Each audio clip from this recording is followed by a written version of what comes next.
Hoje nós temos aqui uma noite de atletas, né? E o nosso segundo preletor também é um atleta. Ele é lutador e ele é campeão mundial de artes marciais. Eu quero convidar o Vitor Belfort também para falar conosco nessa noite.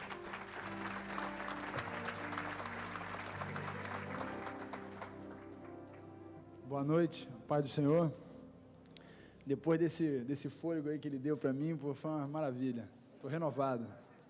Só queria falar rapidinho, esse livrinho aqui, vocês vão receber na saída. Esse livrinho foi o seguinte, eu vou falar bem rápido. Uma época da minha vida, eu faço arte marcial, para quem não sabe, o vulgo vale tudo, mas não é vale tudo, é quase tudo. São todas as artes marciais englobadas, né?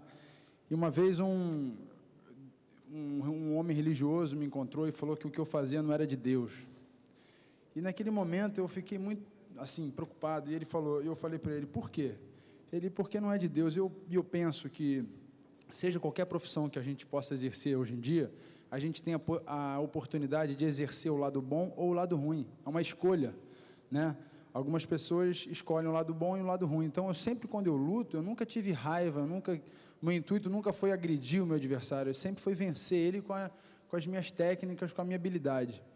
E eu não concordei com aquilo. E há pouco tempo atrás, um missionário, que tem abençoado muito a minha vida, ele falou, Vitor, tem uma ideia. Eu falei, qual a ideia? Ele falou assim, vamos fazer o seu testemunho e vamos distribuir para todas as lutas que você for.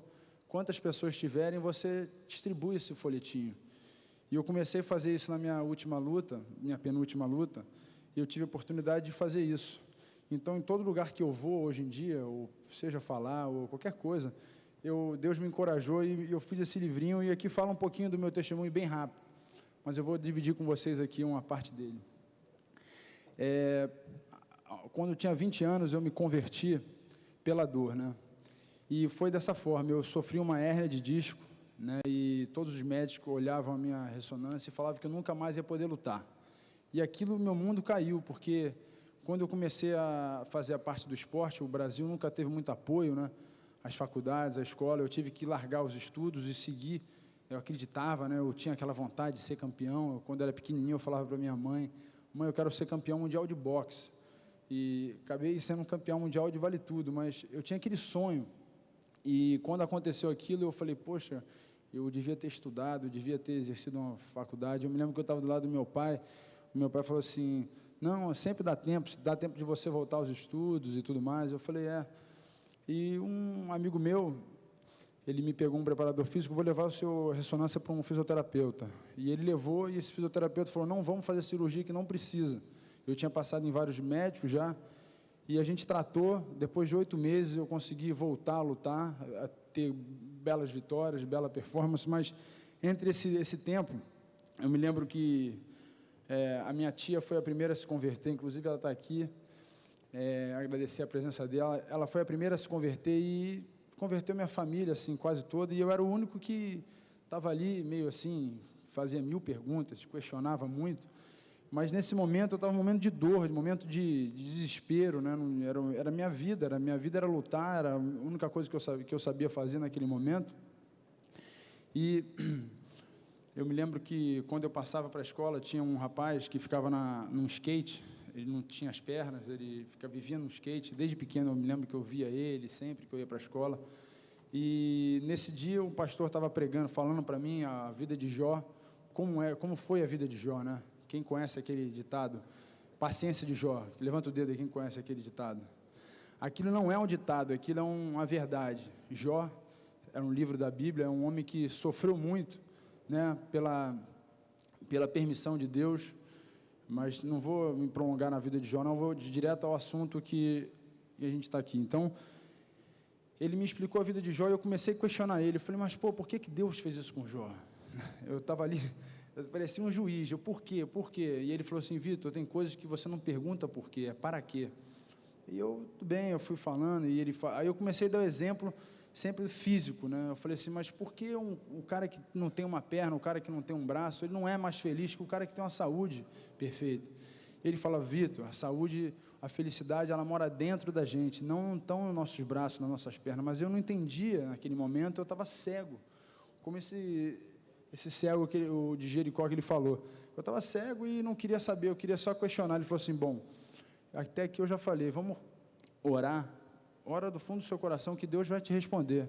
Eu falei: você quer dizer que Deus vai falar no meu ouvido? Como é que é? Deus vai vir presente? Você acha que Ele vai vir falar comigo? Ele falou assim: Vitor, Deus vai falar com você, você vai saber que é Ele que está falando com você. Eu falei: tá bom. No dia seguinte, era 6 horas da manhã, eu fazia 8 horas de sessão de fisioterapia todo dia. E era 6 da manhã, eu peguei um carro que eu tinha, né, que dava muito valor a essas coisas. Eu peguei o carro, entrei no carro, eu andava com um colar assim no pescoço, eu tinha que ir fazer fisioterapia. E nessa manhã estava chovendo muito, eu parei no sinal, eu senti alguém batendo no meu carro. Quando eu olhei, não tinha ninguém, eu abri o vidro, era uma picape alta assim, eu olhei para baixo, era aquele rapaz, que eu estava na noite seguinte dando ele como exemplo. E naquele momento, não me veio na cabeça, né?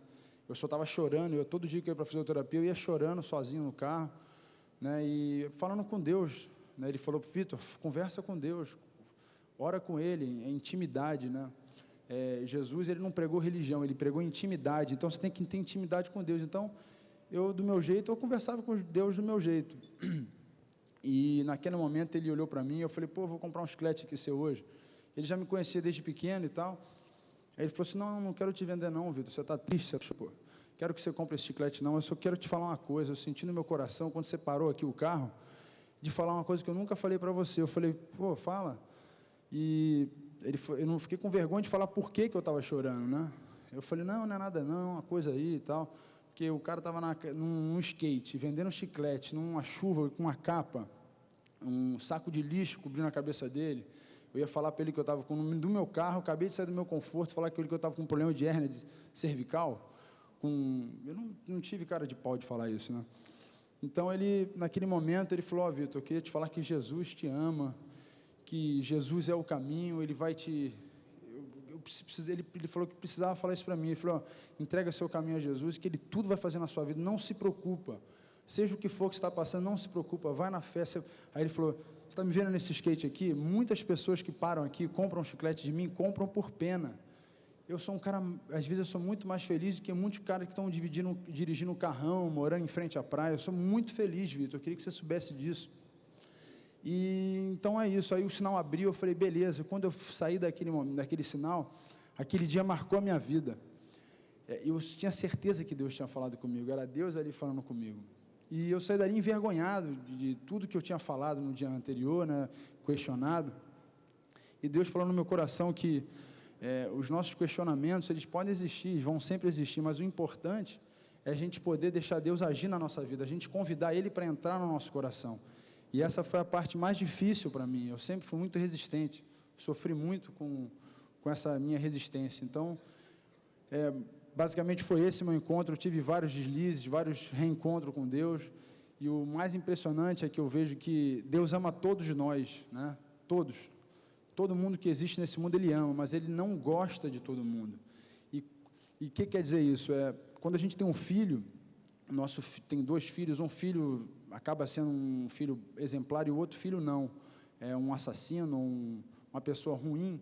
Você ama os 2 filhos, mas você não acaba não gostando do que ele faz, você acaba não tendo o prazer de sentar numa mesa e falar: esse é meu filho, esse aqui é meu filho. Então, hoje eu entendo que Deus, Ele ama todos nós, mas tudo depende do desejo que está no nosso coração, né? Aqui dentro do nosso coração, é o que sai da nossa boca, é o que está dentro do nosso coração. Então, foi dessa forma que eu encontrei Jesus, e eu tenho, assim, um apreço muito grande, um carinho muito grande por Ele, e Ele é tudo na minha vida. E na minha simplicidade, eu gostaria que vocês soubessem disso e pudessem entregar o caminho para Ele, que eu tenho certeza, seja lá o que está no coração de vocês, na vida de vocês acontecendo, seja lá qual a tristeza, qual a dificuldade, Ele pode tudo mesmo, acredita que Ele pode tudo. E eu queria agradecer a oportunidade da Dona Hebe estar aqui, agradecer a minha tia e 2 amigos meus aqui, o Paulo Filho e o Ricardo Arona, são lutadores também, campeões. Prazer ter vocês aqui, um carinho muito grande por vocês. Deus abençoe todos vocês.